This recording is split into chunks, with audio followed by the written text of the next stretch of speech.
ආධ්‍යාත්මික ශක්තියේ ආශිර්වාදය ළඟා කරන පූජාවන් ආරම්භ වෙන්නේ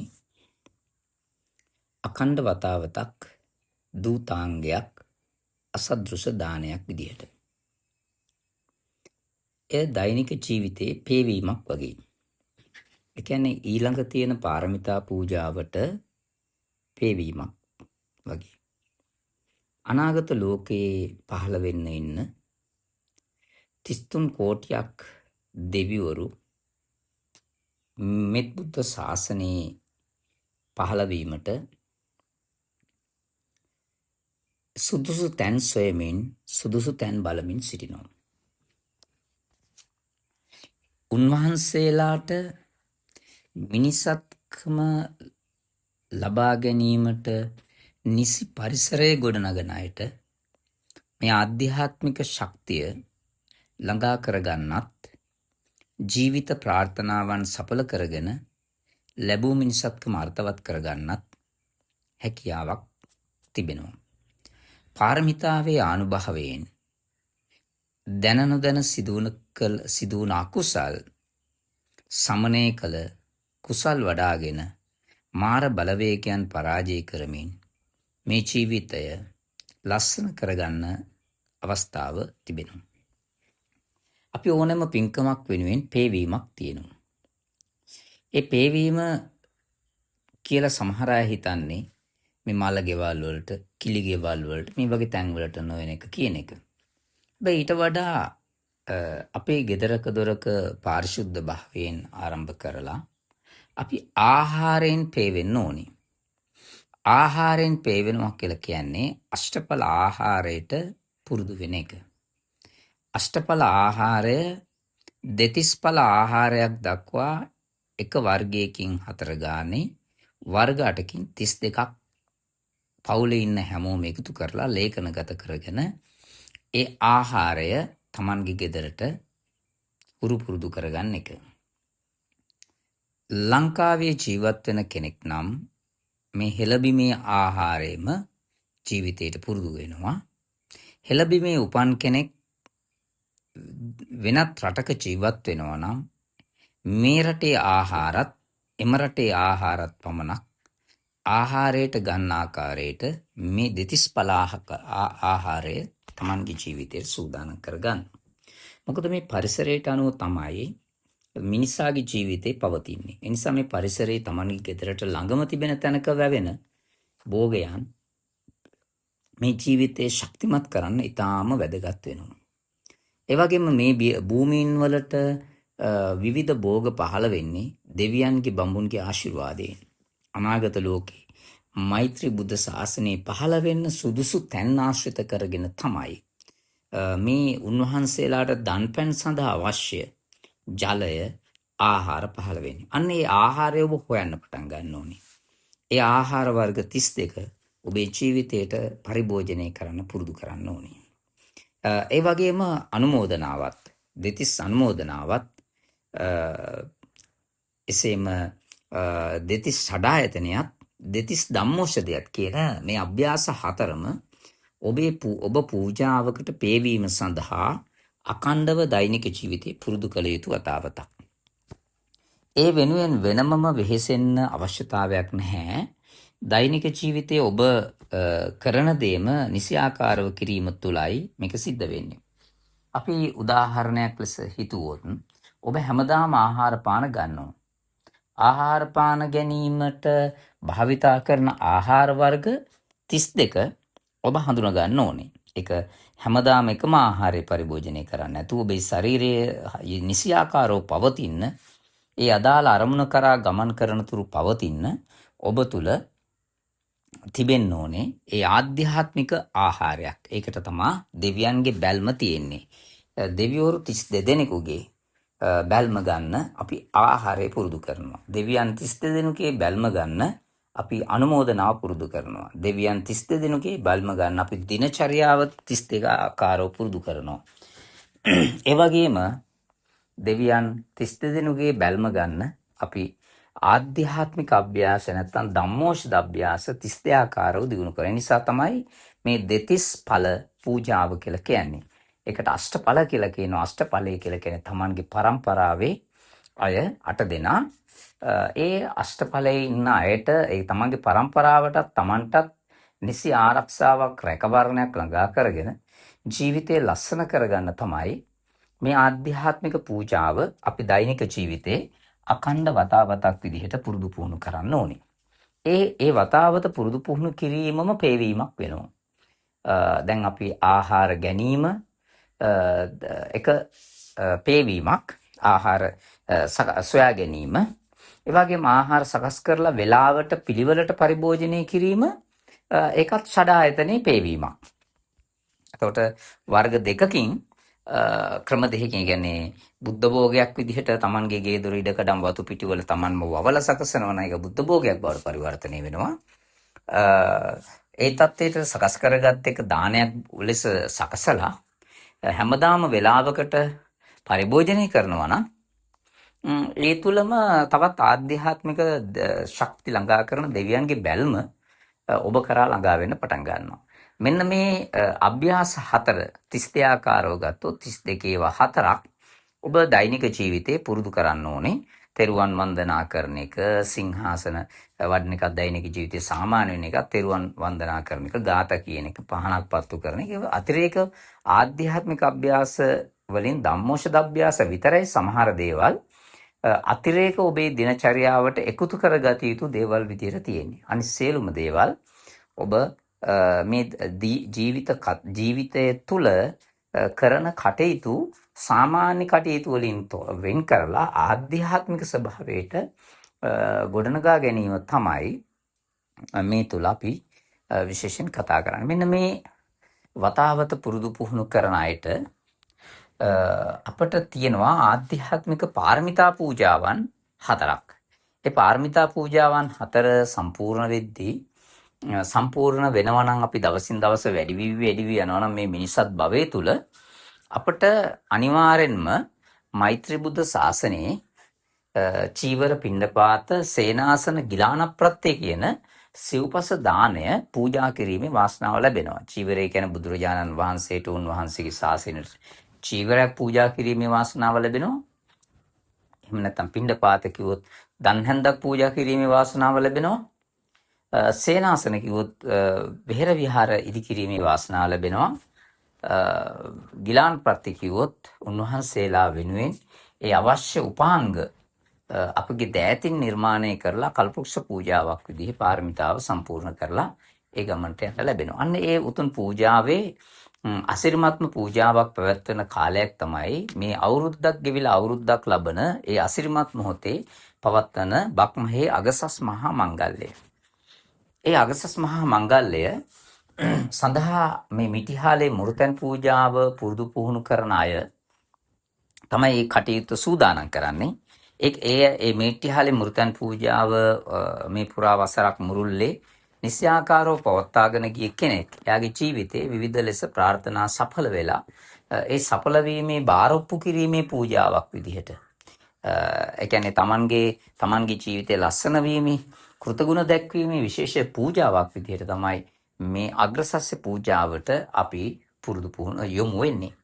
අන්න ඒ අග්‍රසස්්‍ය පූජාව සාමාන්‍යයෙන් අවුරුද්දට කලින් ඒ වගේම අවුරුද්ද පහුවෙලා හිස් තෙල් ගාන දිනේට ආසන්නව එසේත් නැත්නම් වෙසක් පුන් පොහොය දවස නිමා වෙන පෙර මේ අසිරිමත් අග්‍රසස්්‍ය පූජාව පවත්වනවා අපි අතීතයේ ඉඳන් අපි දැකලා තියෙනවා.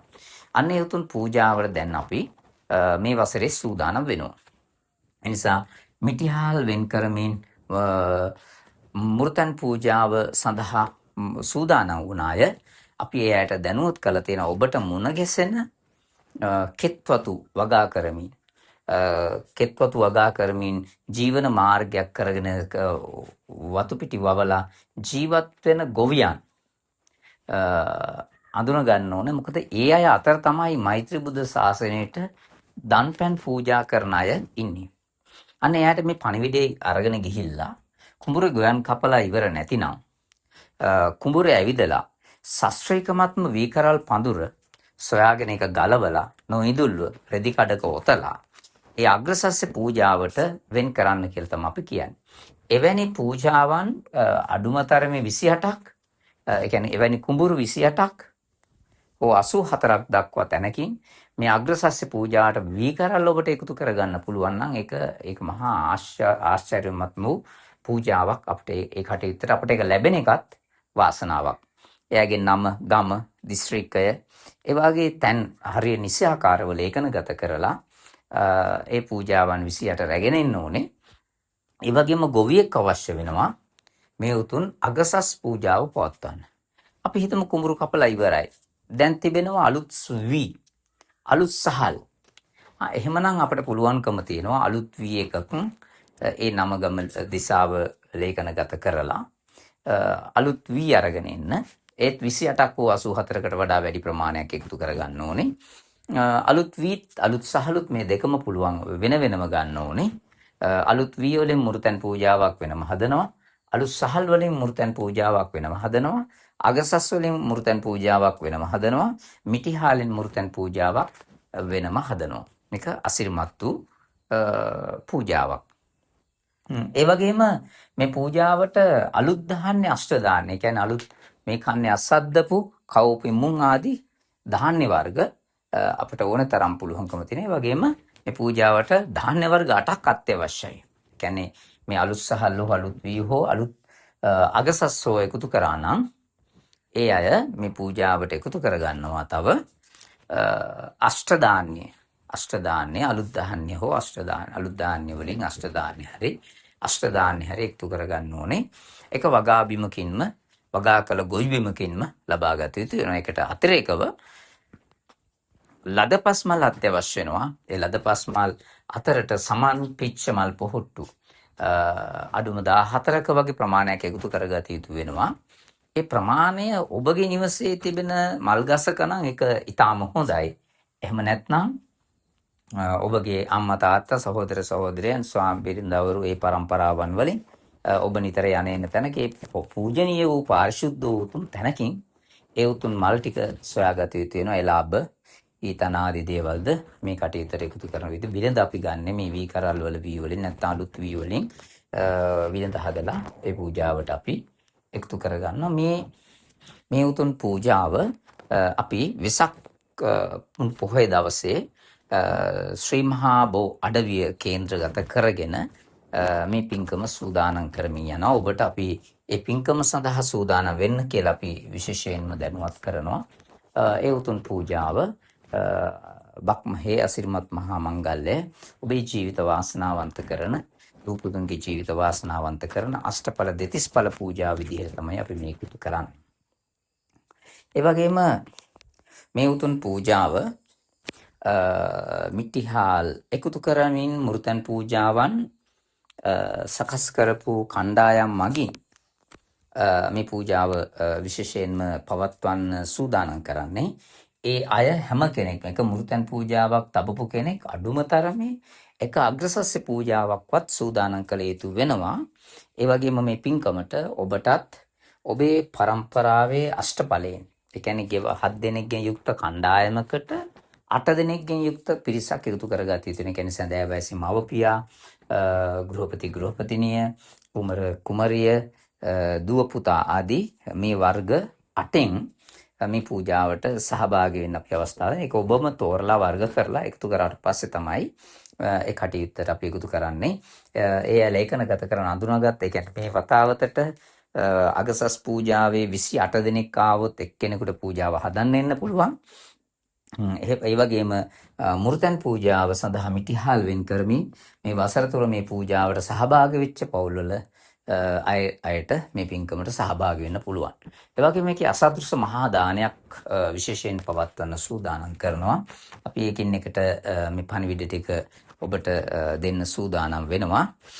ඒ කියන්නේ අපි හැමෝටම සිල් ඇඳුම්, දහම් ඇඳුම්ද, ගෙදරට අවශ්‍ය පාන පාත්‍රයේද, ගුරුලේත්තුද, ඉදල කොස් ආදී වළඳ මුට්ටි ආදී පොල් කටු හැන්ද ආදී මේ සියලු ගෙදරකට අවශ්‍ය උපකරණ ඒ පූජාවන් එක්ක අපි මේ පින්කමට එකතු කරලා තියෙන එක අසදෘශ මහා දානයක්. ඒ වගේම 28 දෙනෙකුට වඩා මේ වතාවතර ගමකින් එකතු වෙලා ඉන්නවා නම් ඒ ගමේ පන්සලට ආධාර උපකාර කිරීමේ කටයුත්තත් එතන 84 දක්වා වැඩි වෙලා ඉන්න ගම්වලට ඊටත් වඩා වැඩි ආධාරයක් ලබා දීමත් ඒ වගේම තවත් කණ්ඩායමක් අපි මේ වසර කාලයේ පුරාවට මේ උතුම් මූර්තයන් පූජාවට සහභාගී වෙච්ච අය ඇගීමක් කරලා ඒ අයට මේ ඉදිරි අවුරුද්ද තුල සිව්පසේ ලබා දෙන පිළිවෙල ගණනය කරලා ඒ ලබා දෙන හාල් ප්‍රමාණය, පොල් ප්‍රමාණය, එළවලු පළතුරු ප්‍රමාණය, ගම්මිරිස් ආදී කුළු බඩු වර්ග ප්‍රමාණය මේ සියලු දේවල් කොයි විදිහටද ඉදිරි කාලවල ලබා දෙන්නේ කියන එක ගණනය කිරීමේ කටයුත්තත් මේ දවස්වල විශේෂයෙන්ම සිද්ධ වෙනවා. ඒ නිසා අපි ඔබට ආරාධනා කරනවා මේ උතුම් කටයුත්තට සූදානම් වෙන්න කියලා. මේ වසරේ තේවා භාරකාරත්වයේ ධර්මින් කටයුතු කරපු අය එහෙම නැත්නම් මේ ගම්දනව්වල අයගේ මූර්තන් පූජාවන්ගේ භාරකාරත්වයේ ධර්මින් කටයුතු කළ අය තම තමන්ට බාරව කටයුතු කරපු මූර්තන් ගම්මාන හඳුනා ගන්න ඕනේ. ඒ අය පොය 12කට අනුව තමයි අංක යොදවලා තියෙන්නේ. ඒ පොය 12ට අංක යොදවලා තියෙන අය අපි එක වෙන් කරගන්න ඕනේ පොය 3 ගාන එකට එකතු කරගෙන පොය 3ක් එකට එකතු කළාම ඒ අයගෙන් 7 කණ්ඩායම් හැදෙනවා. 7 කණ්ඩායම් හදාගෙන 7 කණ්ඩායම් 4ක් තමයි එක මූර්තන් පූජාවක් වෙන්නේ. මෙන්න මේ 7 දෙනාගේ කණ්ඩායමෙන් තෝර බේර ගන්න ඕනේ. කියන්නේ මේ 7 දෙනාට සමීපතම 7 දෙනා වෙන්න ඕනේ. එහෙ මොන හරි වෙනසක් වෙලා තියෙනවා නම් ඒ නම් ගන්න සංශෝධනය කරලා ඒක හදන්න ඕනේ. ඔබ කළ යුතු හොඳම ක්‍රමය තමයි ගමට ගිහිල්ලා ඒ ගමේ 7 දෙනා එකට එකතු කරගෙන අයත් එක්ක සාකච්ඡා කරලා මේ ටික අනුව තෝරගන්න එක. ඒ 8 දෙනාගේ 7 දෙනාගේ ගෙවල් වලින් තෝරන්න ඕනේ සඳෑ වයසේ මවක් ඉන්න. ඒ කියන්නේ මේ ආධ්‍යාත්මික ගමනේදී මේ ගමේ ඉන්න මව්වරු මේ 7 දෙනාගේ පවුල් අතර ඉන්න හොඳම මව, ඒ වගේම හොඳම පියා, එසේම හොඳම ගෘහපති, හොඳම ගෘහපතිනිය. ඒ කියන්නේ මේ පූජාවේ අපි මිටිහාල් වෙන් කරන වැඩේ කරන්න වෙන එක්කෙනෙක් ඒ අතිරේකයි. ඊට අමතරව හොඳම තරුණයෙක්, හොඳම තරුණියක්, ඒ වගේම හොඳම චූටි දුවෙක්, හොඳම චූටි පුතෙක්. මේ ගෙවල් වල ඉන්න ඔක්කොගෙම අපි ඒ ලේඛනය හඳුනාගෙන ඒ අය මගින් ඒ ලේඛනය ලියාගෙන ඒ අය මගින් එයාට අංකයක්, ඒ කියන්නේ 1 2 3 4 කියලා අංක යොදවලා අපි තෝරගන්න ඕනේ මේ 7 දෙනාගේ කණ්ඩායමෙන් අෂ්ටඵල පූජාවට සුදුසු 8 දෙනා. ඒ අය මේ පූජාවට රැගෙන එන්න පුළුවන් අය.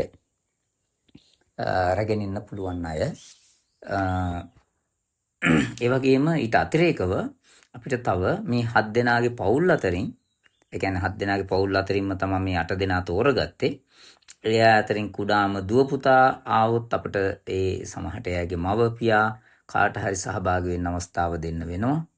ඒ අය අපි ගුණවන්ත බව තෝරගන්න මේ පූජාව පිළිබඳව යම්කිසි අවබෝධයක් එයා තුළ තියෙන්න ඕනේ, සංවර බව තියෙන්න ඕනේ, පේවීම තියෙන්න ඕනේ, සූදානම් වීම එයාට දැනුවත් කරන්න ඕන නිසා තමයි මේ ලේඛනය මුලින් හදලා අපි සූදානම් කරගන්නේ. ඒ විදිහට 7 දෙනාගේ කණ්ඩායමකට එක දුව ගන්න, එක පුතා ගන්න, එක කුමරයා ගන්න, එක කුමරිය ගන්න, එක ගෘහපතියා ගන්න, එක ගෘහපතිනිය ගන්න, එක සඳෑ වයසේ මවක්, එක සඳෑ වයසේ පියෙක් විදිහට ගත්තොත් එක ගමකින් 32 දෙනෙක්ගෙන් යුක්ත කණ්ඩායමක් මේ පූජාවට එකතු වෙනවා. මේ අයගේ දෑතින් තමයි මේ උතුම් පූජාව වැඩමීමේ කටයුත්ත සිද්ධ වෙන්නේ. 33 ඵල පූජාව වෙන්නේ. ඒ වගේ මේ පූජාවට මිටිහල් ටිකත් අපි අරගෙන එනවා. බුද්ධ භෝග පූජාවන් ටිකත් අරගෙන එනවා. 33 ඵල බුද්ධ භෝගය. ඒ ආහාර වර්ග, ඒ පූජා වර්ග 32ම ඔබ පරිභෝජනය කරන ආහාරයට, ඔබ මාසෙ පුරාවට පරිභෝජනය කරපු ආහාරයට සමාන දේවල් තමයි ඔබ එකතු කරන්න ඕනේ. ඒ වගේ දේවල් මේ කෙත්වත් වලින් ඔබ අඳුනාගෙන ඇති. අන්න ඒ තැන් වලින් මේ ආහාර වර්ග 32 ඔබ හොයාගෙන මේ පූජාවට රැගෙන එන්න ඕනේ. ඒ 8 දෙනාගෙම 7 දෙනාගෙම පවුල් වලින්. එතකොට මේ 8 දෙනාත් අතිරේකව තව කීප දෙනෙකුටත් මේ පින්කමට සහභාගී වෙන්න පුළුවන්. ඒ විදිහට ගත්තොත් මේ 28 දෙනෙක් යුක්ත ගම්මානයක 32 දෙනෙක් අවම වශයෙන් මේ පූජාවට සහභාගී කරවන්න සුදුසුකම් ලබනවා. ඒ වගේ අෂ්ටඵල දෙතිස්ඵල පූජාවේ ඊට අමතරව ගමේ කණ්ඩායමේ නායකත්වයේ ලබන 4 දෙනෙක්ද මේ පූජාවට සහභාගී වීමේ අවස්ථාව ලැබෙනවා. ඒ අය මේ කණ්ඩායම අතර ඉන්න පුළුවන්කම තියෙනවා. ඒ වගේම මේ වගේ 84 දෙනෙක්ගෙන් යුක්ත කණ්ඩායමක් සූදානම් කරලා මුර්තන් පූජා 3ක් හදාගෙන ඒ තුනෙන් ඒ කියන්නේ 32 ඒවා 3ක් කියන්නේ 96යි. ඒ 96 දෙනා අතරින් ඒ කියන්නේ කණ්ඩායමකට එක චූටි දුවෙක් ඉන්නවා. කණ්ඩායම් 12 චූටි දුවලා 12 දෙනෙක් ඉන්නවා. අන්න ඒ 12 දෙනාගේ ලේඛනය අරගෙන ඒ 12 දෙනාගෙන් සුදුසුම කෙනා තෝරගන්න ඕනේ. සුදුසුම කෙනා තෝරන්න ඕනේ. ඒ වගේම පුතෙක් අතරින් ඒ හොඳම පුතාව ඒ අය එකතු වෙලා තෝරගන්න ඕනේ. ඒ වගේම චූටි දුවෙක් පුතෙක් වගේම කුමාරයෙක් කුමරියක් මේ විදිහට මුළු ගම්මානෙන්ම 12 ගානේ 8ක් තෝරගන්න ඕනේ. ඒ කියන්නේ අෂ්ටඵලයෙන් මුළු කණ්ඩායම අතරම 12 ගන්න. ඒ කණ්ඩායම තමයි අපි මේ පූජාවට එකතු කරගන්නේ. ඒ කියන්නේ 32 දෙනා ගානේ 96ක් හිටියා. 96 දෙනාගෙන් ආපහු නැවත 12 ගානේ 12ට එක්කෙනා ගානේ අපි 8 දෙනෙක් තෝරගන්නවා. 8 දෙනෙක් තෝරගෙන ඊට අමතරව ආධ්‍යාත්මික තත්වයේ තියෙන ආධ්‍යාත්මිකව ඉහළම කටයුතු කරන දෙදෙනෙක් තෝරගන්නවා. ඒතර 10 දෙනෙක් වෙනවා. මෙන්න මේ කණ්ඩායම දසමහා යෝධ සේනාවේ කණ්ඩායම මේ පූජාව පවත්වන සුදුසු අය වෙනවා. මේ ගමක සැකසෙනවා මේ කුඩා දූපතුන් හැමෝම එකතු කරලා කියන්නේ කණ්ඩායමකින් 32 දෙනා ගානේ කණ්ඩායම් 3කින් ඒ කියන්නේ මුර්තන් පූජා කණ්ඩායමකින් 32 ගානේ මුර්තන් පූජා කණ්ඩායම් 3කින් අෂ්ටඵල පරම්පරාව 96ක් වෙනවා. එහි නායකත්වයට 12 දෙනෙක්පත් වෙනවා. එතකොට 108ක් යුක්ත වූ කණ්ඩායමක් බවට පරිවර්තනය වෙනවා. ඒකට කියන්නේ ධර්මරාජ සභාව කියලා. ගමක තිබෙන මේ දෙවියන්ගේ බැල්ම ඇති 108 දෙනා අපි හඳුනා ගැනීමේ ක්‍රමවේදය තමයි මේ විදිහට අනුගමනය කරන්නේ. අන්න ඒ අය අතරින් අපට 108 දෙනාම ගෙන්නන්න පුළුවන්ද? එහෙම නැත්නම් අපි 12 දෙනෙක්ද 10 දෙනෙක්ද මේ පූජාවට වඩම්මන්නේ කියලා අපි තීරණය කරනවා. කණ්ඩායම් වල නායකයෝ 12 දෙනාට අනිවාර්යයෙන්ම සහභාගී වෙන්න පුළුවන්. ඒ නායකයන් මේ පූජාවට වැඩිම වෙහෙසක් දක්වපු හොඳම 12 දෙනාට මේ පූජාවට සහභාගී වෙන්න පුළුවන්. මේ හැමෝම බුද්ධ භෝග අනුමෝදනා ෂඩායතන ධම්මෝෂධ සමග අග්‍රසස්්‍ය පූජාව සොයාගෙන සහභාගී යුතුම වෙනවා. ඒ කටයුතු කලින් තමන් සොයාගත් අග්‍රසස්්‍ය පූජාවේ අලුත් සහ අලුත් වී අලුත් දාන්නේ අෂ්ට දාන්නේ මේ සඳහා එක්රස් කරලා තබාගත යුතු වෙනවා. මේ අප්‍රේල් මාසේ 30 වෙනිදා මේ පූජාවට පැමිණෙන අතර පළවෙනිද දවසේ අලුයම් කාලේ මේ උතුම් පූජාව පවත්වන්නට කටයුතු සූදානම් කරලා තියෙනවා. ඒ ශ්‍රී මහා බෝ අඩවිය කේන්ද්‍රගත කරගෙන තමයි මේ උතුම් පූජාව පවත්වන්නේ. එනිසා අපි හැම කෙනාටම මේ කෙනෙකුට හිතුණට මේ පූජාව බලන්න එම හැමෝටම මේක සහභාගී වෙන්න බෑ. මේ ආධ්‍යාත්මික මග වසරක් පුරා පුරුදු පුහුණු කරපු අයට අතිරේකව සහභාගී වෙ හැකිවන්නේ කණ්ඩායමක සිටින ඒ සුවිශේෂ මුර්තන් පූජා 83කින් 12 දෙනෙකුට අතිරේකව සහභාගී වීමේ අවස්ථාව උදා වෙනවා. ඒ අය ටික දැන් ගම්මානවලින් සූදානම් කර ගැනීමට අවශ්‍ය කටයුතු සිදු කිරීම ඔබ සතු වගකීමක් වෙනවා. මේ අපි හැමෝටම මේ අය ඊට අතිරේකව මේ කණ්ඩායම් වලට ලේඛනගත කරලා යාලට ලකුණු දීලා ඒ පවුල් වලට ලැබෙන සිව්පසය සම්බන්ධව හා තනතුරු සම්මානයේ ත්‍යාගය ආදී දේට ලේඛනගත කරලා ඒ නිවැරදි අංකයක් ඉදිරි අවුරුද්ද තුල ලබා දීමේ කටයුත්තත් මීට සමගාමීව සිදු කළ යුතු වෙනවා.